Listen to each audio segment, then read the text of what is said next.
Hey guys, welcome back to another episode of the Rework Retrospective series. In the previous episode, we talked about Pantheon, who is one of my favorite reworks of all time, as it basically maintained a lot of the original design while transforming him from a cheese anti-carry to a respectable diver. Today's installment is on someone who's received more or less the same treatment. While no one would ever admit it for obvious reasons, her rework was incredibly successful in design and gameplay, at the expense of everyone's frustration, of course. This one might very well be the only champion who was despised by many before and after, yet the rework was needed and handled almost perfectly, which sounds odd, what with how much people complained about Akali or Irelia. Granted, they needed modernization as much as others, but the vast amounts of balance issues that plagued them afterwards left a blemish on their otherwise solid concepts. Not so much for our little demon here, so without further ado, let's get a taste of Evelynn's Rework, a retrospective. But first, a word from our sponsor, FaceCheck once again. FaceCheck is an overlay program found on Overwolf, which I'm sure most of you have by now, that provides you with a lot of information to make it easier for you to approach each and every game you play. For example, while in Champ Select, it gives you a list of stats for every player on your team. So if you're the type of person to look up every player to see who's autofilled, now you don't have to, because FaceCheck gives you a profile of each teammate, and as for yourself, you get to set runes and item builds for whatever champion you plan to play. While in game, it brings up the same rundown of every player on the enemy team, so you can find out which person's on a losing streak or if they have a smurf you have to be careful for. I mentioned this in the past, but one of my favorite things about the app is that it shows you damage spread, how much estimated physical, magic, and true damage to expect so you can itemize accordingly. When the game is done, you get a detailed analysis on your personal performance in comparison to how your lane opponent did and more, just to check out what you were doing poorly at in order to improve. It's a fantastic app that you can easily tag onto your client through Overwolf, so check out the link on screen or in the description if you're interested. Really helps out the channel, but for now, let's get back into the video.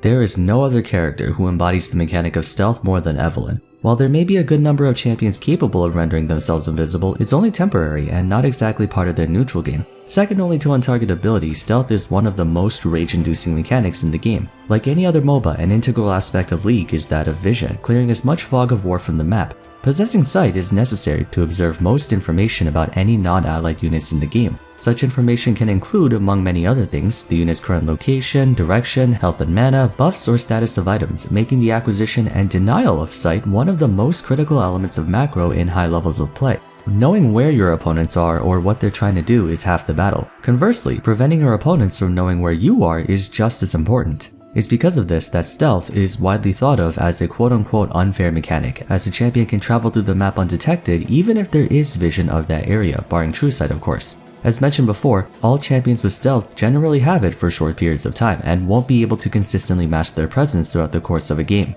The sole exception to this is Evelyn, both before and after her rework, and it's the most defining trait within her kit. She may very well be the most unique assassin in the game.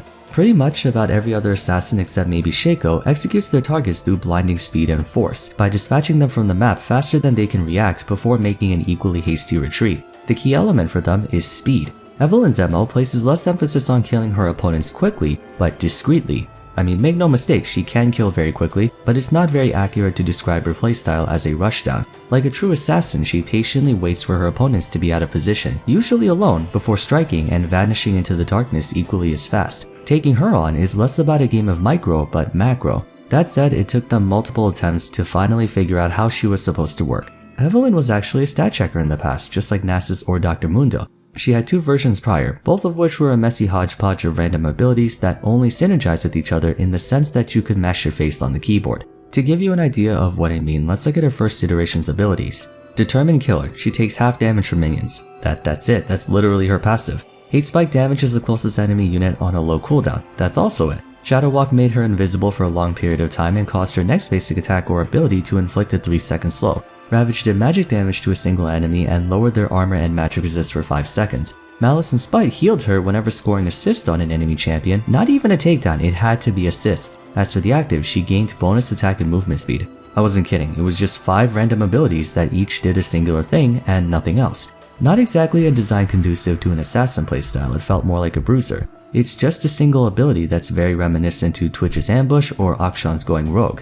It wasn't until her second version in mid-season 2 that her whole stealth gimmick became a thing. Shadow Walk was transferred to her passive and is what many of us now know her for.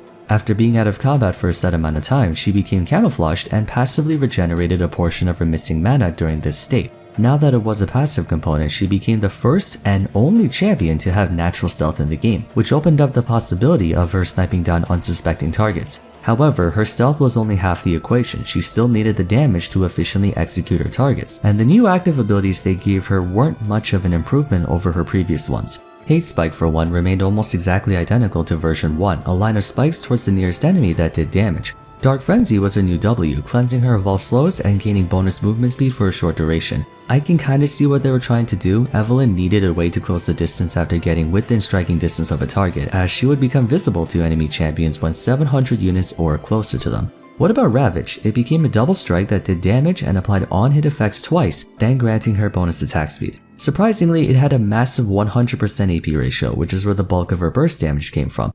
Malice and Spite became Agony's Embrace, which made her deal huge current health damage in a large area and gained a shield for each enemy champion struck. It really doesn't take a character design expert to know that none of Evelyn's activatable abilities have any pertinence to assassination whatsoever, which was the main issue behind her design, despite having a relatively decent pick rate in the grand scheme of things.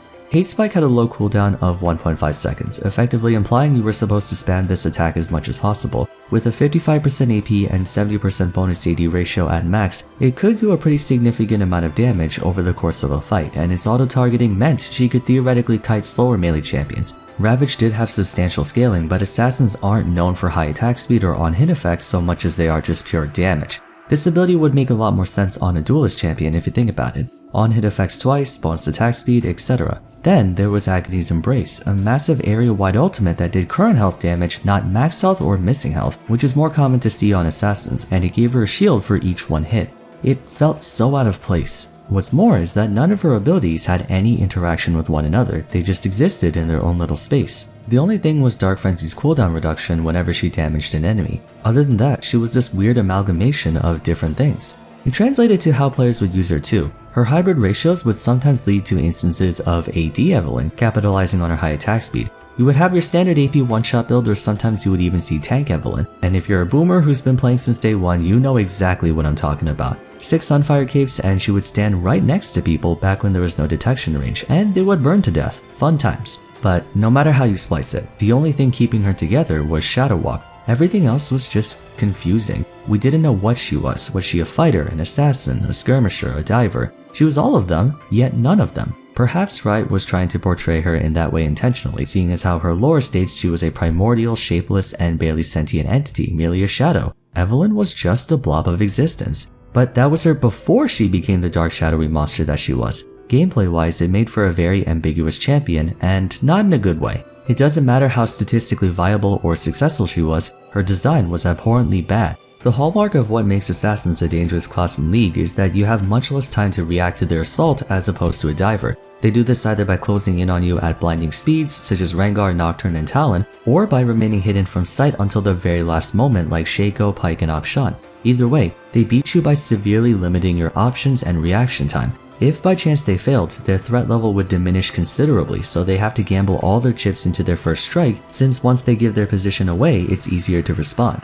Evelyn's previous versions never had that. She certainly belonged to the latter group, but unless she was graciously fed, there was no way she could one-shot you with only Agony's Embrace and Ravage. There just wasn't enough damage. You always had time to adapt to the incoming danger, thus she had to build more tanky or bruisery to account for that, and that ultimately defeated the purpose of her passive, which is to guarantee the first strike every time.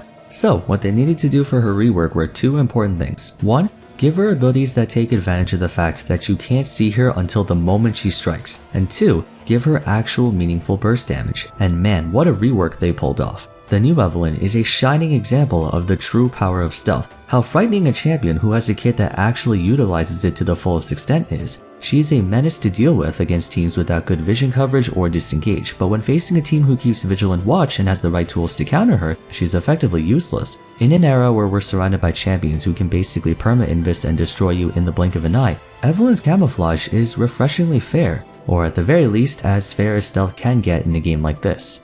Alright, you know what? I'm guessing a few of you thirsty degenerates are eagerly waiting for me to get to the part where I talk about a new appearance. And you know what? Fine. Pantheon's change is still the best in my humble opinion, but Evelyn's was a big one too. Looking at her old and new splash arts, I would hardly even think they're the same champion. Quite the glow up, I'd say. Enough about that though. Let's see what they did for her. First, with the new Demon Shade, it's almost identical to the old one, but the stealth component was locked away until level 6. As for the state itself, Evelyn passively regenerates health while under a certain amount of HP, increasing based on her ability power to the point where at full build, she can easily heal back up to full health in the neutral. It may seem pretty broken to give an assassin infinite sustain, but I actually think it makes a lot of sense for her. She is a shadow creature after all. If she retreats back into the shadows, it's completely reasonable for her to regain power. Besides, her lack of conventional mobility means she'll be taking a lot more damage in a fight when compared to someone like Zed, who can avoid a lot of attacks by blinking in between the shadows. I want to skip over her Q for a moment and go straight to her W, Allure. Evelyn marks a champion for 5 seconds. By damaging them, you consume the mark and slow them for a brief moment, but if you wait 2.5 seconds before doing so, they get charmed and she shreds their magic resistance by up to 35%, which is a huge damage amp. That's more than 50% increase in total damage. I always wondered why Evelyn, who clearly depicts a succubus, doesn't have a charm. Now they finally added one, and it was designed brilliantly. Remember when I said she needed abilities that take advantage of the fact that you can't see where she is until it's too late? Her W is that very ability. A sore point for assassins in regards to balance is that it feels almost unfair how quickly they can 100 to 0 you without so much as giving you a chance to respond. The one thing keeping old Evelyn's stealth balanced was that she didn't have the same burst damage as other assassins, giving you time to react to her appearance. If they wanted to give her enough burst damage to actually one-shot someone, there had to be some kind of buffer, some way to prevent her from being able to snipe you with no warning, since unlike other assassins, traditional vision coverage doesn't work against her.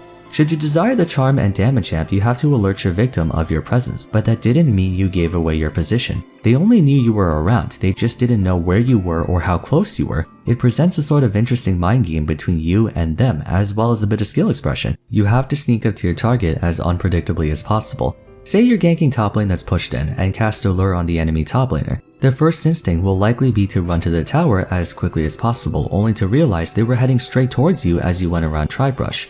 Now, no assassin would be complete without damage. Let's find out what they did to her other abilities. You can no longer mash Hate Spike like its Cassio E or Karthus Q. Evelyn throws a dart that damages the first enemy hit and marks them for 4 seconds, causing them to take bonus damage from her for the next 3 attacks or abilities. She can then recast Hate Spike 3 times over to do what it did before, a line of spikes that damages all enemies hit. Really quickly, check how much damage a single Q is able to do.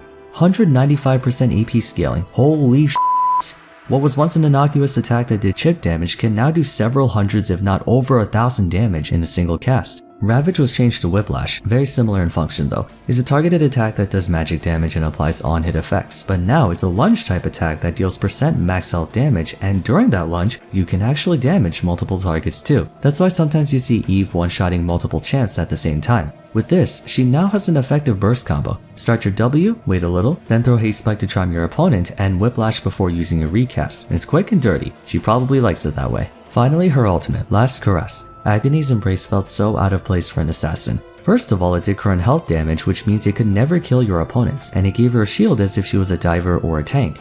The new one is simple. She makes herself untargetable before slashing a huge area in front of her, blinking back 700 units in the opposite direction during that time. Anyone caught in the slash takes massive damage, increased against those below 30% health. Now this is a true assassin ultimate. It has the same damage bonus as Akali's perfect execution, while also blinking her back to safety. In fairness, however, Evelyn's ultimate was met with some degree of controversy. It was an escape and AoE execute built into one attack that made her untargetable, which people thought was a little too overpowered. As much as I've been praising her new design up till now, I don't disagree with that. In fact, reworked Evelyn seems a little too powerful if you consider her new arsenal of damage, but it's important to consider the way she has to play in order to do so. Other assassins are sort of able to turn their brain off and rush headfirst into the enemy team then get out safely. Evelyn doesn't really have that luxury. She can't gap close on you from 2 screens away, she can't hop over walls, she doesn't have a huge AoE hard crowd control that can solo 1v19 fights while getting 1000 HP shield. Man, why the hell does everything just end up going back to Yona? Anyways, Evelyn's damage is staggering on paper, but playing her requires a great deal of care and thought. It may seem like Demon Shade lets you do whatever the hell you want since no one can see you, and that is true to an extent. She has a fantastic advantage state. When striking first, almost no one can beat her, but when you get the jump on her, she crumbles very quickly. That's the one thing she doesn't have that every other assassin does, a disadvantage state. Think about it. Diana, Echo, Fizz, Kassadin, Katarina, Kha'Zix, Kiana, Shaco, Talon, Yona, Zed, yes, they function best when they start the fight, but if they get engaged on first, they have the means to respond to the situation at hand.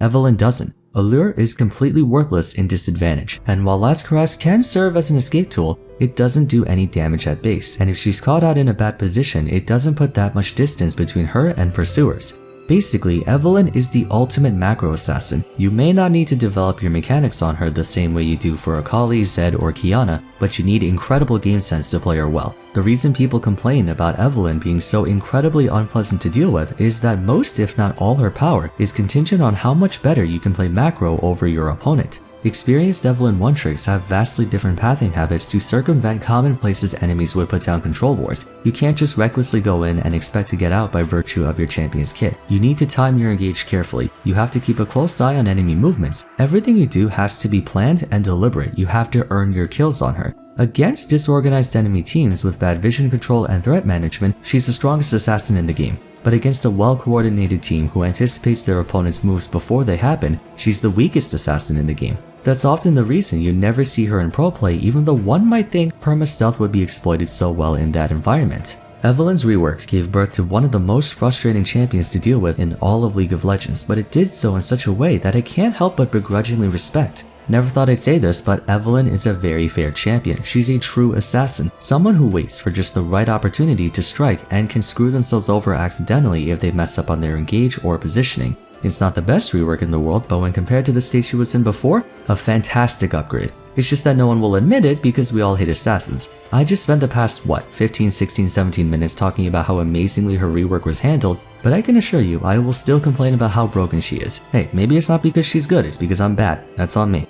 Anyways, sorry for going a little long with this one, I just had a lot to say about her, and I didn't feel like I could leave anything out. Let me know your thoughts on Evelyn's rework in the comments down below. I'm pretty sure no one thinks her old one was better than a new one, at least I hope. Regardless, if you enjoyed the video, I'd appreciate it if you left a like and subscribe. Consider following me on Twitter, joining my Discord server, and checking out my previous rework retrospectives, but for now, thank you so much for watching, and I'll see you again soon in the next episode, which will be on Irelia. Take care.